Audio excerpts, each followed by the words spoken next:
లోకి సిరీస్‌లోని last week వచ్చిన 'లోకి' ఎపిసోడ్ 3 అయితే మాత్రం లాస్ట్ వీక్ నాకు కొంత పని ఉండడంతోటి వీడియో చేయడానికి కుదరలేదు. బై ద వే ఎపిసోడ్ 3లో అయితే మాత్రం పెద్దగా స్టోరీ ఉండదు. సింపుల్ గానే చెప్పాలంటే లేడీ లోకిని ఫాలో అవుతూ వెళ్తున్న లోకికి దాంతో పాటు లేడీ లోకికి ఏజెంట్ రవానా ఎదురుపడుతుంది. అయితే అక్కడ ఉన్న టెంపెడ్ సహాయంతోటి ఇద్దరు కూడా వేరే ప్లేస్ కి డిసపియర్ అయిపోతారు. ఆ వేరే ప్లేస్ లెమెంటిస్. మరి కొద్దిసేపట్లోని ఆ ప్లానెట్ అంతా కూడా డిస్ట్రాయ్ అయిపోతుంది. అయితే ఆ ప్లేస్ లోని వీళ్ళు ఇంకొక ప్లేస్ కి షిఫ్ట్ అవడానికి టెంపెడ్ అయితే మాత్రం డ్యామేజ్ అయిపోతుంది. సో టెంపెడ్ ని చార్జ్ చేయడం కోసం అక్కడేమైనా సోర్స్ ఉందేమో అని చూస్తారు. బట్ వాళ్ళకి సోర్స్ దొరకక అక్కడ ఉన్న గాడ్స్ తో ఫైట్ చేసి టెంపెడ్ కూడా విరిగిపోతుంది. అయితే అక్కడ లేడీలోకి తన పేరు సిల్వి అని చెప్తుంది. దాంతో పాటు తను ఇంతకు ముందు మైండ్ కంట్రోల్ చేసిన TVA agent time keepers create చేసిన పర్సన్ కాదు. తనకి ఇంతవరకు నార్మల్ లైఫ్ ఉండి తను కూడా మనలాగా వేరియంట్, అక్కడ ఉన్న వాళ్ళందరూ కూడా వేరియంట్స్ గానే టైం కీపర్స్ వాళ్ళని తీసుకొని టీవీలోని యాడ్ చేశారని చెప్పి సిల్వి అక్కడ చెప్తుంది లోకి తోటి. టెంపెడ్ డిస్ట్రాయ్ అయిపోయింది. అక్కడ నుండి ఎస్కేప్ అవడానికి ఎలాంటి సోర్స్ లేకుండా డిస్ట్రాయ్ అయిపోతున్న ప్లానెట్ లోని ఇద్దరు కూడా వెయిట్ చేస్తూ ఉంటారు. అక్కడితో ఎపిసోడ్ 3 ఎండ్ అవుతుంది.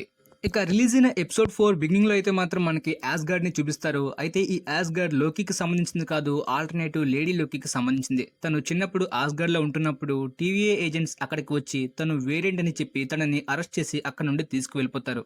లోకిలానే ఈ లేడీ లోకి కూడా ఆల్టర్నేటివ్ వరల్డ్ లోని యాస్గార్డ్ లో ఉంటున్న గాడెస్ ఆఫ్ మిస్చిఫే. కానీ చిన్నప్పుడే తనని వేరియంట్ అని చెప్పి టీవీ వాళ్ళు అరెస్ట్ చేస్తారు. రీజన్ అయితే మనకి క్లియర్ గా చూపించరు. అయితే తను ఆ టీవీ వాళ్ళ నుండి ఎలా ఎస్కేప్ అయిపోయిందో కూడా మనకి స్టార్టింగ్ లోనే చూపిస్తారు. తను ఎస్కేప్ అయిపోయింది ఏజెంట్ రవాణా దగ్గర నుండే. అయితే ఏజెంట్ రవాణా ఒక సీక్రెట్ రూమ్ లోకి వెళ్తుంది. ఆ సీక్రెట్ రూమ్ లో మనకి టైం కీపర్స్ ని చూపిస్తారు. టైం కీపర్స్ తోటి తను మాట్లాడి వచ్చినట్టు తర్వాత ఏజెంట్ మోబియస్ తోటి మాట్లాడుతుంది.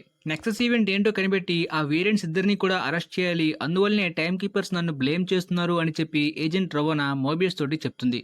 ఒక పక్క డిస్ట్రాయ్ అవబోతున్న లెమెంటిస్ ప్లానెట్ లోని లేడీలోకి నార్మల్ లోకి ఉంటారు. అయితే సిల్వి తన చిన్నప్పటి గతాన్ని చెప్తుంది. దాంతోపాటు ఇలాంటి ప్లేసెస్ లోని నేను ఎదిగాను, ఇప్పుడు ఆ ప్లేసెస్ లోనే చావబోతున్నా అని చెప్పి లోకి తోటి చెప్తుంది. అయితే ఇద్దరు కూడా వెంటనే టచ్ చేసుకుంటారు. అప్పుడు వేరియంట్ బ్రాంచ్ సిగ్నల్ అనేది టీవీ వాళ్ళకి వస్తుంది. ఇద్దరిని కూడా అరెస్ట్ చేస్తారు అక్కడికి వచ్చి. ఇప్పటి వరకు ఎప్పుడు కూడా ఎపోకాలిప్స్ ప్లేసెస్ లో అయితే మాత్రం వేరియంట్ యొక్క సిగ్నల్ రాలేదు. కానీ ఈసారి ఇద్దరు వేరియంట్స్ కూడా టచ్ చేసుకున్నారు కాబట్టి ఆ సిగ్నల్ వస్తుంది. అయితే లోకిని ఒక రూమ్ లో లాక్ చేసే ముందైతే మాత్రం మోబియస్ తోటి టీవీ నీకు అబద్ధం చెప్తుంది అని చెప్పి అంటాడు. చాలా సార్లు లోకి మోసం చేశాడని చెప్పి మోబియస్ కి తెలిసినప్పటికీ ఈ మాట అనగానే కొంత డౌట్ గా చూస్తాడు. ఎందుకంటే ఏజెంట్ రవోనా మోబియస్ ని సిల్వి దగ్గరికి వెళ్ళనివ్వదు. దాంతోపాటు ఇదివరకే సిల్వి మైండ్ కంట్రోల్ చేసిన ఏజెంట్ గురించి కూడా మోబియస్ తోటి చెప్పదు. అందువల్లనే తనకి డౌట్ వస్తుంది. అయితే ఈ రూమ్ లో లోకికి లూప్ టైప్ లో అయితే మాత్రం లేడీ షిఫ్ట్ నుండి పనిష్మెంట్స్ లో అయితే మాత్రం లూప్ లోని తనకి ఇస్తూ ఉంటారు. అయితే లోకి అన్న మాటకి ఏజెంట్ మోబియస్ మళ్ళీ ఏజెంట్ రవోనా దగ్గరికి వెళ్తాడు. అయితే ఏజెంట్ రవోనా సిల్వి దగ్గరికి వెళ్తే తను మళ్ళీ ఎస్కేప్ అయ్యే ఛాన్స్ ఉంది, అది ప్రమాదం కాబట్టి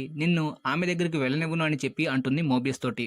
సిల్వి ఇదివరకు మైండ్ కంట్రోల్ చేసిన ఏజెంట్ కి తన నార్మల్ పాస్ట్ లైఫ్ అనేది గుర్తుకు వస్తుంది. దాంతోపాటు సిల్వి కూడా దాన్ని ఫీల్ అవుతుంది. అయితే తను ఆ ఏజెంట్ కి కాకుండా ఇంకొక ఏజెంట్ కి కూడా మైండ్ కంట్రోల్ చేస్తుంది. ఆ ఏజెంట్ కి కూడా ఒక వీర్డ్ ఫీలింగ్ వచ్చింది తన పాస్ట్ గురించి. ఆ విషయాన్ని మోబియస్ తో అడుగుతున్నప్పుడు లోకి నాకైతే మాత్రం టీవీ నీకు అబద్ధం చెప్పింది అని అన్నాడని ఆ ఏజెంట్ తోటి అంటాడు మోబియస్. సో ఇక్కడ టీవీ మీద డౌట్ ఆ ఏజెంట్ కి చాలా స్ట్రాంగ్ గా అయితే మాత్రం ఇప్పుడు వస్తుంది. ఎందుకంటే తను మైండ్ కంట్రోల్ చేసినప్పుడు ఆ ఫీలింగ్, దాంతోపాటు ఇప్పుడు లోకి టీవీ అబద్ధం చెప్తుందని మోబియస్ తో చెప్పాడు కాబట్టి. దాంతోపాటు మోబియస్ కి ఆఫ్ డౌట్ అయితే ఉంటుంది. టీవీ ఏదో అయితే మాత్రం సీక్రెట్ దాచుతుంది, ఏజెంట్ రవాణా అనేది మాత్రం మోబియస్ కి ఉంటుంది.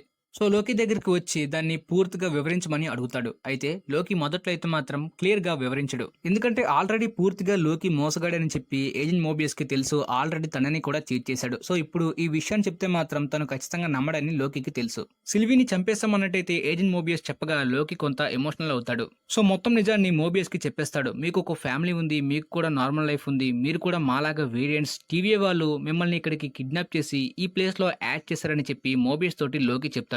మోబియస్ అయితే నమ్మడు.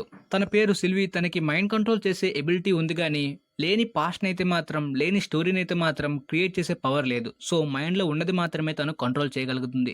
ఆ టైంలోనే తను ఆ ఏజెంట్ దగ్గర నుండి అయితే మాత్రం తన పాస్ట్ లైఫ్ గురించి తెలుసుకుంది. టీవీ అయితే మాత్రం మిమ్మల్ని క్రియేట్ చేయలేదు, మీరు కూడా మాలాగే వేరియంట్స్ అని చెప్పి మోబియస్ తోటి చెప్తాడు.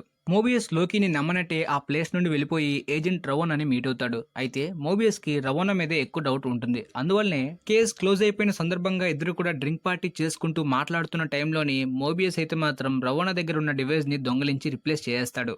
ఏజెంట్ రోవోనా మోబియస్ కన్నా సుపీరియర్ టీవీఏలోని. సో తను మోబియస్ దగ్గర నుండి సీక్రెట్ గా దాచే ఈవెంట్స్ గానీ డీటెయిల్స్ గానీ అవన్నీ కూడా భద్రంగా అయితే మాత్రం తన డివైస్ లోనే ఉంటాయి. సో అవన్నీ కూడా తెలుసుకోవాలనుకుంటే తన డివైస్ ని తీసుకోవాలి. అందువల్లనే రిప్లేస్మెంట్ గా అయితే మాత్రం తన డివైస్ ని పెట్టి రవాణా యొక్క డివైస్ ని తీసుకుంటాడు మోబియస్. ఒక పక్క టీవీ మీద డౌట్ ఉన్నది ఓన్లీ మోబియస్ కే కాదు, అంతకన్నా పెద్ద డౌట్ హంటర్ B15 ఏజెంట్ కి. ఎందుకంటే ఆల్రెడీ తను మైండ్ కంట్రోల్ కి గురైంది కాబట్టి. సో సిల్వీని ఒక సీక్రెట్ ప్లేస్ కి తీసుకువెళ్లి మొత్తం డీటెయిల్స్ ని అడుగుతుంది. నువ్వు నా మైండ్ కంట్రోల్ చేసి అందులో ఏమైనా క్రియేట్ చేసావా, లేకపోతే నిజంగా అది నా పాస్టా అని చెప్పి హంటర్ B15 అయితే మాత్రం సిల్వీకి అడుగుతుంది. అప్పుడు సిల్వీ చెప్తుంది, లేదు నువ్వు కూడా నాలానే వేరియంట్, నీకు ఒక ఫ్యామిలీ వేరే లైఫ్ ఉంది, టీవీ వాళ్ళు నిన్ను కిడ్నాప్ చేసి ఈ ప్లేస్ లో పెట్టారని చెప్పైతే మాత్రం హంటర్ B15 కి సిల్వీ చెప్తుంది. అయితే హంటర్ B15 ఒక్కసారిగా మళ్ళీ అదంతా కూడా గుర్తు చేయమని అడుగుతుంది. సో ఈ హంటర్ B15 ఏజెంట్ కి నమ్మకం వచ్చి సిల్వీ తోటి చేతులు కలుపుతుంది. దాంతోపాటు ఇటుపక్క మోబియస్ రవాణా యొక్క డివైస్ లోని సిల్వీ స్టార్టింగ్ మైండ్ కంట్రోల్ చేసిన ఏజెంట్ డీటెయిల్స్ ని చూస్తాడు. సిల్వీ తన మైండ్ కంట్రోల్ చేసిన తర్వాత తన పాస్ట్ లైఫ్ గుర్తుకు వచ్చింది, అంతా కూడా నిజం తెలిసిపోయింది. సో ఆ టైంలో అయితే మాత్రం ఏజెంట్ రవాణా ఆమెని ఎగ్జిక్యూట్ చేయడం కూడా మోబియస్ ఆ డివైస్ లోని చూసేస్తాడు. సో ఇక్కడ హంటర్ B15 కి దాంతోపాటు మోబియస్ కి ఇద్దరికి కూడా టీవీ మీద క్లారిటీ అయితే వచ్చేసింది. వేరియంట్స్ తోటి చేతులు కలపడానికి రెడీగా ఉంటారు.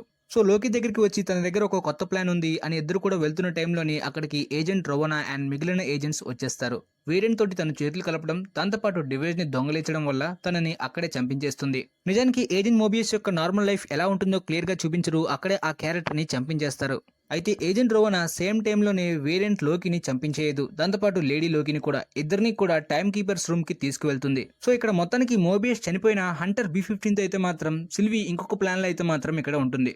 ఎలివేటర్ లోని ముగ్గురు కూడా వెళ్తున్నప్పుడు ఏజెంట్ రవానాకి సిల్వీ అడుగుతుంది, నన్ను గుర్తుపట్టావా అని అంటుంది. అవును, చిన్నప్పుడు నువ్వు ఎస్కేప్ అవడం నాకు గుర్తుంది అని చెప్పి ఇక్కడ ఏజెంట్ రవానా సిల్వీ తోటి అంటుంది. సిల్వీ ఎస్కేప్ అవుతున్నప్పుడు అయితే మాత్రం ఏజెంట్ రవానా మోబియస్ లానే నార్మల్, కాకపోతే ఇప్పుడు judge and superior TVA agent అయినట్టయితే మాత్రం మనకి చూపించారు. సో ఫైనల్ గా ఈ ఇద్దరు వేరియంట్స్ అయితే మాత్రం టైమ్ కీపర్స్ రూమ్ లోకి తీసుకువస్తారు. మీరు గమనించినట్టయితే మాత్రం రవానా చాలా వరకు అదర్ ఏజెంట్స్ ని ఈ టైమ్ కీపర్స్ రూమ్ లోకి తేవడం లేదు. బట్ ఈ టైమ్ కీపర్స్ రూమ్ లోని కొంతమందిని సెక్యూరిటీగా అయితే మాత్రం పెట్టింది. టైమ్ కీపర్స్ మీదకి సడన్ గా సిల్వీ రైజ్ అవుతుంది. అయితే వాళ్ళిద్దరిని కూడా చంపించేయమని ఆర్డర్స్ వేస్తారు టైమ్ కీపర్స్. సడన్ గా అక్కడికి హంటర్ B15 వచ్చి ఇద్దరిని కూడా విడిపిస్తుంది. హంటర్ B15 సిల్వీ తోటి చేతులు కలిపిందని చెప్పి రవానాకి ముందుగానే తెలుసు, కానీ తను ఈ ప్లేస్ కి వస్తుందని అయితే మాత్రం రవానా ఎక్స్పెక్ట్ చేయదు. సో ఆ ఫైట్ లో అయితే మాత్రం టైమ్ కీపర్స్ లో మెయిన్ టైమ్ కీపర్ యొక్క హెడ్ ని నరికేస్తుంది సిల్వీ. సో మిగిలిన ఇద్దరు టైమ్ కీపర్స్ కూడా చనిపోతారు. అయితే కింద పడిపోయిన ఆ టైమ్ కీపర్ హెడ్ ని సిల్వీ తీసి చూస్తే అది normal Android robot the. So టీవీని కంట్రోల్ చేస్తుంది, క్రియేట్ చేసింది టైమ్ కీపర్స్ కాదు, ఇది వేరే పర్సన్ అని చెప్పి ఇద్దరికి కూడా ఇక్కడ అర్థమవుతుంది. సో సడన్ గా అయితే మాత్రం బ్యాక్ నుండి లోకిని ఏజెంట్ రవాణా చంపేస్తుంది. నిజానికి లోకి లాస్ట్ లో ఏదో చెప్పాలని అనుకుంటాడు, ఆ టైంలోనే రవాణా చంపేస్తుంది. అయితే ఆ తర్వాత రవాణా కూడా సిల్వీకి దొరికిపోయిన తర్వాత చంపే అని అంటుంది, కానీ సిల్వీ చంపను, నువ్వు ఇదంతా కూడా మొత్తం నాకు చెప్పాలి అని అంటుంది. ఆ తర్వాత పోస్ట్ క్రెడిట్ సీన్ లో అయితే మాత్రం లోకి ప్రాణాలతోటే ఉన్నట్టు మనకి చూపిస్తారు. సో ఇంతవరకు వాళ్ళు ఆ డివైస్ తో చంపుతున్న వాళ్ళందరూ కూడా నిజంగా చనిపోకుండా వేరే ప్లేసెస్ కి వెళ్తున్నారా అనే డౌట్ కూడా మనకి రావచ్చు. సో దాని అర్థం మోబియస్ కూడా ఇంకా బ్రతికే ఉన్నాడని. ఆ తర్వాత లోకి ఆ ప్లేస్ లోని ఆల్టర్నేటివ్ లొకేషన్ ని చూస్తాడు. అందులో క్రోకోడైల్ ఆల్టర్నేటివ్ లోకి కూడా కనిపిస్తుంది. ఇంకొకటి బ్లాక్ టైప్ లోని వైకింగ్స్ టైప్ లోని థోర్ కూడా కనిపిస్తాడు. సో ఇంతకీ ఇది ఆల్టర్నేటివ్ రియాలిటీ మల్టీవర్సా లేకపోతే వేరే ప్లేసా అనేది క్లియర్ గా చూపించలేదు, అక్కడతోటే ఎండ్ అవుతుంది. సో నెక్స్ట్ ఎపిసోడ్ లో దాని గురించి క్లియర్ గా మనకి చూపించచ్చు. టైమ్ కీపర్స్ ఫేక్ రోబోట్ అయితే టీవీని క్రియేట్ చేసింది, టీవీని రన్ చేస్తుంది ఎవరు, అది ఏజెంట్ రవాణా అయినా లేకపోతే వేరే ఎవరైనా. టీవీ అంత సింపుల్ గా ఫేక్ అని చెప్పలేం, ఎందుకంటే మోబియస్ మెన్షన్ చేస్తాడు, మనం చాలా ఏళ్ళుగా అయితే మాత్రం టైటన్స్ ని, వ్యాంపైర్స్ ని, దాంతోపాటు క్రీస్ ని, ఎంతో మందిని అరెస్ట్ చేసాం, ఎంతో మందిని కంట్రోల్ చేసాం, కానీ ఇద్దరి ఈ మిస్చీఫ్స్ అయితే మాత్రం మనల్ని ఎందుకు ఇబ్బంది పెడుతున్నారు అని అయితే మాత్రం మోబియస్ అంటాడు.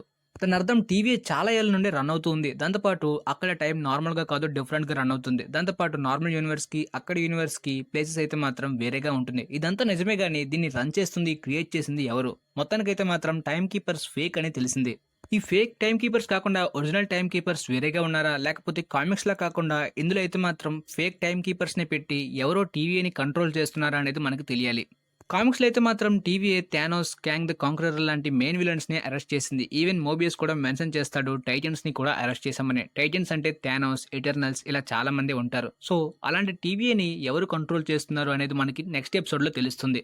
నిజంగా ఒక విలన్సే దీన్ని కంట్రోల్ చేస్తూ వీళ్ళ ప్లాన్ అయితే మాత్రం ఎగ్నెస్ట్ గా ఉంటే ఖచ్చితంగా వీళ్ళు అవెంజర్స్ దగ్గరికి కూడా రావాలి. కానీ అలా ఓన్లీ లోకి మీదకి వచ్చారు. సో దానికి కూడా ఏమైనా రీజన్ ఉందా అనేది మనకి నెక్స్ట్ ఎపిసోడ్ లోనే క్లియర్ గా చూపించాలి. ఆల్సో టీవీ దగ్గర ఉన్న వెపన్ తో చాలా మంది చనిపోయినట్టు చూపిస్తారు, ఈవెన్ లోకి కూడా. కానీ తను ఒక ఆల్టర్నేటివ్ ప్లేస్ కి వెళ్ళినట్టు పోస్ట్ క్రెడిట్ లోనే చూపించారు. వైకింగ్ గెటప్ లో అయితే మాత్రం బ్లాక్ థోర్ని దాంతోపాటు క్రోకోడైల్ తో కలిపి ముగ్గురు అక్కడ లోకి హెల్మెట్ తోటి కనిపిస్తారు. సో వాళ్ళ ముగ్గురు కూడా ఆల్టర్నేటివ్ లోకి గెటప్స్ అయి ఉంటాయి.